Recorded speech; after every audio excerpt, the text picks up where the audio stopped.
We are joined by Dean Hubbard. Glenn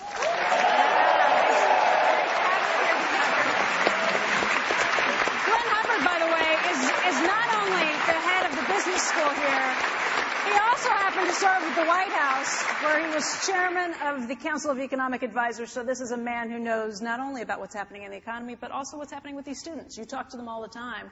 What's the question that you'd like to pose to Mr. Gates and Mr. Buffett? Well, thanks, Becky, and thanks to both of you for being here today. And Warren, welcome home. Thank you. To Columbia Business School. But Warren, one thing you said years ago that's always stuck with me is you never know who's swimming naked till the tide goes out. And that, of course, says maybe there's some value in knowing when it's going to be low tide. It also says there's value in knowing context. How do we develop, how do we encourage business leaders to understand context and connect the dots? Well, I think they've learned a lot about that in the last year, and some never learn. At Berkshire, we have actually 70-some managers, and I think most of them are a fair amount smarter than they were 15 months ago, but they were plenty smart to go in. But I think that what I learned from a Ben Graham, who came up here every Thursday afternoon. He didn't need to do it. He donated whatever he got paid back to the school and all of that. But having sound principles takes you through everything. And the bedrock principles that really I learned from Graham and Dodd, I haven't had to do anything with them. I mean, they take me through good periods, they take me through bad periods, and in the end, I don't worry about them because I know they work.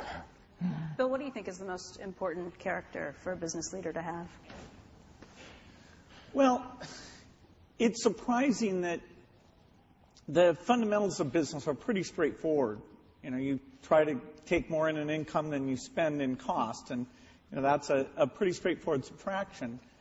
But it's surprising in terms of projecting out into the years ahead that, are we making the right investments? Are we gaining on the competition? Are we making it a little bit harder for people to replace what we're doing?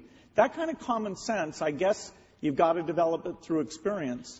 And I think it's neat if you're young, you can see that in a small scale and be hands-on with it, because a lot of people who start with large businesses may have a hard time with it. So, the basics are pretty straightforward.